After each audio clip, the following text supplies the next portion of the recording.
काफी समय बाद हुआ है जब सुपर हैवीवेट वर्ग में एक नहीं कई चुनौतियां सामने आई हैं और अब चुनौती अनिरुद्ध गुलिया वर्सेस जसपूरन सिंह की।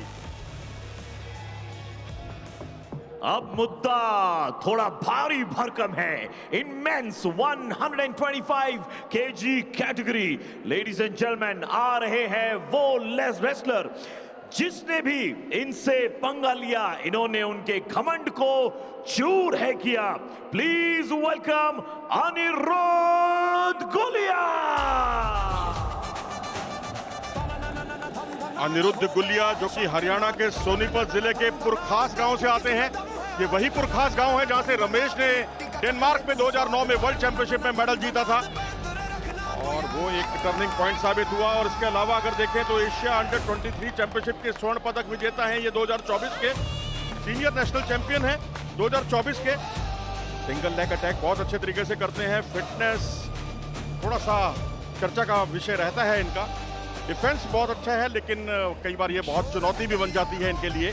कमर और घुटने की इंजरी से ये परेशान भी रहे हैं। और अगर आप इनका जीत हार का सिलसिला देखें, 2 मुकाबले जीते 2 हारे।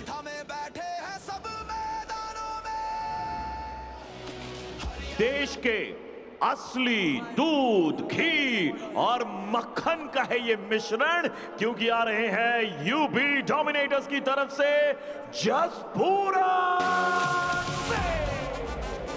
और उन्हें चुनौती देंगे जी हां अनिरुद्ध को जसपूरन सिंह। और ये भी उन्हीं की तरह इकैनी पट बहुत अच्छे तरीके से लगाते हैं। ज्यादा नीचे ना रहें क्योंकि दिनेश के खिलाफ यही गलती आत्मघाती साबित हुई थी। लेग अटैक साइड से करें तो बेहतर रहेगा क्योंकि सामने से किए तो आपकी खैर नहीं है, क्योंकि अनिरुद्ध भी वहीं पर दबा देते हैं अपने अपोनेंट को। अंडर हुक बहुत अच्छे तरीके से करते हैं स्टैंडिंग पोजीशन में और उसके बाद अपोनेंट को थकाना इनकी बहुत बड़ी खूबी है। सेकंड। और अगर आप इनका रिकॉर्ड देखें जीत हार का तो इनके नाम भी 2 जीत और 2 हार का रिकॉर्ड।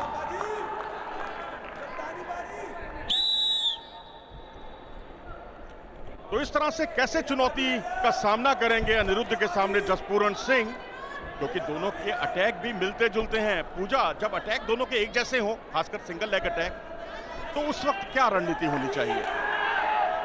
बिल्कुल, जब दोनों ही खिलाड़ी सेम, ये देखिए बहुत ही खूबसूरती के साथ यहाँ आते ही जसपूरन ने जो है वो 1 अंक हासिल कर लिया है। अनिरुद्ध को उन्होंने रेड जोन से बाहर निकालने में कामयाबी हासिल की है। और ये जो रेड जोन है ये आपके कंटिन्यू इसके अंदर ही आपको कुश्ती करनी होती है। जैसे ही आप अपोनेंट को इससे बाहर धकेलते हो उसके परिणाम स्वरूप आपको 1 अंक मिलता है। दूसरे शब्दों में कहा जाए तो कुश्ती की ये लक्ष्मण रेखा होती है। हफ्ता भरा खूबसूरती के साथ क्या इसे अंजाम दे पाएंगे अंकों का, और उस पर बहुत कुछ निर्भर करेगा क्योंकि कदमों का ये बहुत अच्छा इस्तेमाल करते हैं। एक बार फिर से जोन से बाहर धकेलने की जद्दोजहद और उस बार घुमाकर जिस तरह से उन्होंने प्रहार किया, पीछे आए जसपूरन और यहां पर 2 अंकों के साथ अपने स्कोर को पहुंचा दिया 3-0। बिल्कुल मनोज, और अक्सर हमें देखने में आता है कि 125 किलोग्राम भारी भाग वर्ग मतलब इतना एक्टिव नजर नहीं आता हमें, इतनी ज्यादा मूव्स और इतनी चपलता जैसे कि जसपूरन ने दिखाई है इस कुश्ती में। और फिर से देखिए रेड जोन से बाहर निकालने में कामयाब हुए, 1 अंक और यहाँ मिलता है। 4-0 की बढ़त के साथ जसपूरन इस समय। ये मुकाबला कुश्ती का चल रहा है या सुमो का? बिल्कुल ऐसा ही कुछ लग रहा है, लेकिन जसपूरन रुकने का नाम नहीं ले रहे हैं। देखिए ताबड़तोड़ अटैक किए जा रहे हैं, चाहे उन्हें टेक डाउन करना हो या अपोनेंट को बाहर निकालना हो। और अनिरुद्ध कहीं ना कहीं पीछे हटते नजर आ रहे हैं। ये ऑफिशियल्स की तरफ से चैलेंज आया है और अब देखना होगा कि यहाँ वेट चेयरमैन, क्योंकि इस मुकाबले के अगर देखें तो संजय कुमार हैं ओके और जज हैं गन्ना टेल्कोवा 1-1 और 1 अंक उन्होंने दिया लाल पोशाक के रेसलर को। कौशन का ये अंक है जो अनिरुद्ध के खिलाफ गया और जसपूरन ने अपने स्कोर को अब 5-0 तक पहुंचा दिया। आप धीमा खेलेंगे तो फिर आपकी खैर नहीं है भाई। बिल्कुल, और जसपूरन अभी भी पूरे एक्टिव मोड में नजर आ रहे हैं।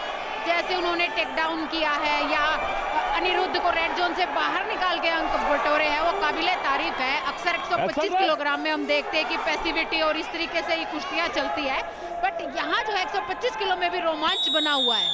लेकिन यहाँ गौर करने वाली बात एक ये भी है पूजा, अगर शरीर का वजन देखें तो 125 किलोग्राम ऐसा वजन होता है जिसमें वो ऐसी कैटेगरी होती है जहाँ दो पहलवानों के बीच में अक्सर ज्यादा अंतर दिखाई देता है, और यहाँ पर निश्चित तौर पर वजन का लाभ अनिरुद्ध के पक्ष में है, लेकिन जसपूरन उसका फायदा उठा रहे हैं, कभी बाहर धकेल कर तो कभी, अब देखिए जो उन्होंने 2 अंक बटोरे थे वहां रेड जोन पर, उन्होंने चाहते तो 1 अंक ले सकते थे, लेकिन जिस तरह से उन्होंने पलटवार किया था वो काबिले तारीफ था। 1 अंक को 2 अंकों में उन्होंने बहुत अच्छे तरीके से तब्दील किया। बिल्कुल, जो एक्सपीरियंस खिलाड़ी होते हैं वो कोशिश करते हैं कि वो ज्यादा से ज्यादा अंक बटोरे। यदि कुश्ती बाहर जा रही है तो भी वो अंदर आकर मूव लगाने की कोशिश करते हैं, और जब उनके खिलाफ अटैक हो रहा होता है तो वो कोशिश करते हैं कि वो बाहर निकल के कम से कम पॉइंट गंवाएं। ये एक एक्सपीरियंस खिलाड़ी की निशानी होती है मनोज।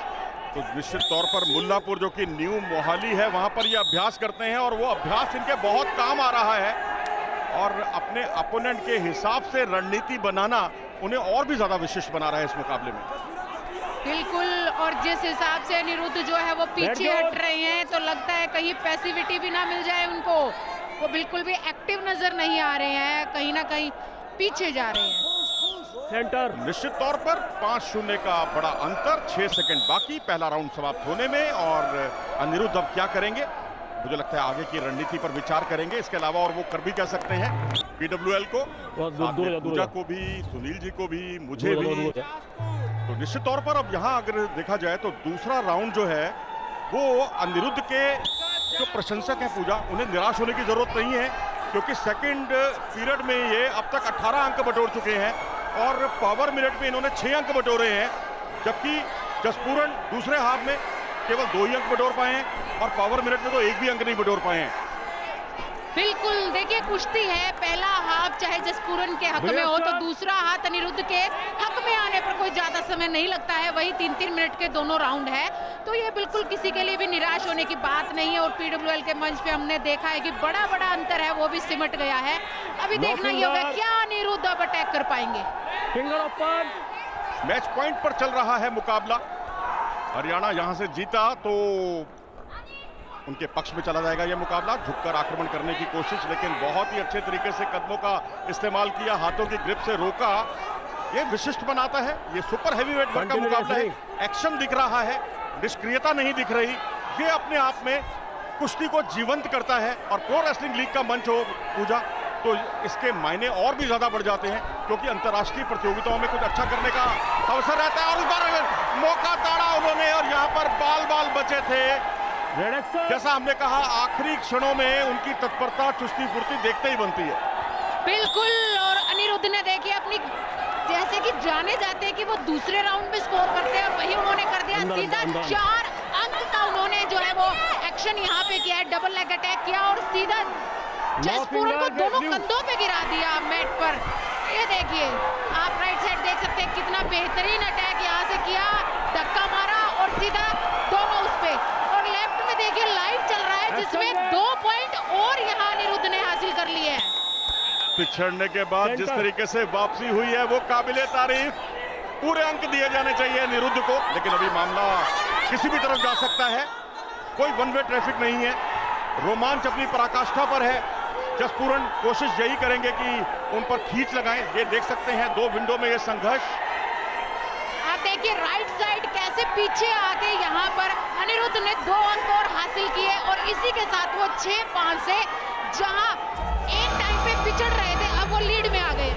पावर मिनट का रोमांच हुआ शुरू। जी हां, 6-5 का स्कोर है, और पावर मिनट में अभी तक इस प्रतियोगिता में जसपूरन कोई अंक नहीं बटोर पाए हैं, लेकिन अनिरुद्ध पावर मिनट में भी अंक बटोरने के लिए जाने जाते हैं। अब यहाँ पर देखना होगा कि ये देखिए, ऐसा लग रहा है जैसे कि कोई मल्ल युद्ध चल रहा हो प्रो रेसलिंग लीग के मंच पर। बिल्कुल, यहाँ जसपूरन का जीतना बहुत जरूरी है, और लेकिन यहाँ पीछे आए अनिरुद्ध, और यहाँ 2+2 4 पॉइंट जो है और बटोर लिए उन्होंने। बट क्या यहाँ पर जसपूरन की टीम जो है वो ऑब्जेक्शन करेगी, क्योंकि चैलेंज करेगी, क्योंकि यहाँ अनिरुद्ध का पैर पहले बाहर गया है, ऐसा लग रहा है। यूपी की तरफ से ये प्रोटेस्ट किया गया कि क्या पांव बाहर है। ये मंत्रणा चल रही है टेक्निकल ऑफिशियल्स और संजय के बीच में, और संजय हैं मेट चेयरमैन, विनोद ओलंपियन जो कि कोच हैं इस समय। और अब गेंद पूरी तरह से टेक्निकल ऑफिशियल्स के कोर्ट में, उन्हें तय करना होगा क्योंकि अब पावर मिनट में 1 अंक का मतलब 2 अंक होता है और स्थिति पलट जाती है महज 1 अंक से भी जब अब पावर मिनट का रोमांच हो। वीरेंद्र दहिया का उत्साह देख सकते हैं इस समय चरम पर दिखाई देता हुआ, क्योंकि हरियाणा के कोच हैं। बिल्कुल, यदि यूपी डोमिनेटर्स ये चैलेंज जीत जाते हैं तो ये हो सकता है कि उनके लिए निर्णायक बन जाए, क्योंकि केवल 28 सेकंड अभी बचे हैं। दोनों ही पहलवान पूरा, ये देखिए किस तरीके से ये वो मूव है जिसपे ऑब्जेक्शन आया है ब्लू यूपी डोमिनेटर्स की तरफ से। यहाँ उनका मानना है कि जसपुरन ने यहाँ रेड जोन के बाहर निकाल दिया था, जो दिखाई भी दे रहा है कि रेड जोन के बाहर गया है, बट वहीं से जो है घूमकर तुरंत पीछे आकर टेक डाउन किया था, जिसके अंक जो है वो दिए भी गए हैं रेफरीज द्वारा। देखना होगा कि थर्ड अंपायर जूरी यहाँ क्या फैसला लेती है। यहाँ ये भी तो गौर करने लायक है ना कि अगर जब पांव बाहर गया तो रेफरी की विसल क्यों नहीं बजी भी थी या नहीं बजी थी, ये सब भी आकलन किया जाएगा। बिल्कुल। Red wrestler leg not complete out, challenge lost, 2 point to red and 1 point also. Challenge lost हुआ, खारिज हुआ जी हां। और इस तरह से यहाँ हरियाणा की टीम जो है उनके लिए अवसर यहाँ पर, क्योंकि एक क्वेश्चन जरूर गया था और यहाँ थोड़ी सी निराश दिखाई देती हुई कुसाकी, और चैलेंज लॉस्ट हुआ, इस वजह से 1 अंक का इजाफा। अनिरुद्ध 9-5 से आगे इस मुकाबले में, और ये 2 अंक मिले हैं क्योंकि यहाँ डबल अंक होते हैं, और यहाँ से अब 11-5 का स्कोर हो गया है भाई। स्कोर की गणना पर क्या सवाल उठाया जा रहा है? बिल्कुल, देखिए जो ऑब्जेक्शन जो है वो जसपुरन की तरफ से किया गया था वो ये था कि रेड जोन के बाहर उन्होंने अनिरुद्ध का पैर किया है, बट जब जूरी ने देखा तो वो पैर कंप्लीटली बाहर नहीं था। जब पैर पूरा बाहर होगा तभी आपको बाहर के अंक मिलेंगे, बट क्योंकि पैर हल्का सा टच था, हल्का सा अंदर था, जिस वजह से उसे बाहर नहीं माना गया और उसे अनिरुद्ध का अटैक माना गया कि उन्होंने कंटिन्यू करते हुए टेक डाउन किया, पीछे आए, उसके उन्हें अंक दिए गए वहां पर। अभी जो है वो 11-5 का स्कोर हो गया है और ये बाउट अनिरुद्ध के पक्ष में नजर आ रही है। देखना होगा क्या जसपुरन कोई बड़ा मूव लगा के उलटफेर कर पाएंगे। और डबल लेग अटैक किया लेकिन उसका कोई लाभ नहीं हुआ, पीछे हटकर बहुत अच्छा बचाव करने में कामयाब रहे अनिरुद्ध गुलिया। आखिरी 10 सेकंड बाकी, सेंटर सेंटर सेंटर सेंटर, और आखिरी 10 सेकंड में ये देखिए बाजी को कैसे पलटा जाता है, यह अनिरुद्ध गुलिया से सीखना होगा। आखिरी क्षणों का मुकाबला और जसपुरन पर चिंता की लकीरें, और वो होना बहुत स्वाभाविक भी, और इसी के साथ ही मुकाबले का समय समाप्त हुआ। हरियाणा ने न सिर्फ अनिरुद्ध गुलिया के जरिए यह मुकाबला जीता, बल्कि यहाँ 5-3 की निर्णायक बढ़त भी हासिल कर ली, और हरियाणा इस मुकाबले में अव्वल और विजयी रहा। और अब जो आखिरी मुकाबला होना है वो एक औपचारिकता भर है परफॉर्मेंस के लिहाज से, और यहाँ खुशी में झूमता हुआ हरियाणा का खेमा कुसाकी की अगुवाई में, उन्होंने तो मुकाबला जीता ही, और इसके साथ ही बल्ले बल्ले हो गई है पंजाब की टीम की भी। पंजाब ने भी क्वालिफाई कर लिया है। पूजा आप तो बहुत खुश होंगी, आज आपकी पुरानी टीम भी पहुंच गई है फाइनल सेमीफाइनल में।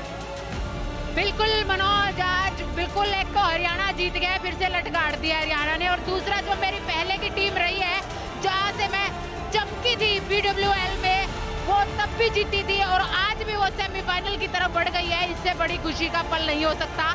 और ये देखिए बहुत ही बढ़िया मूव जो इस कुश्ती में देखने को मिले।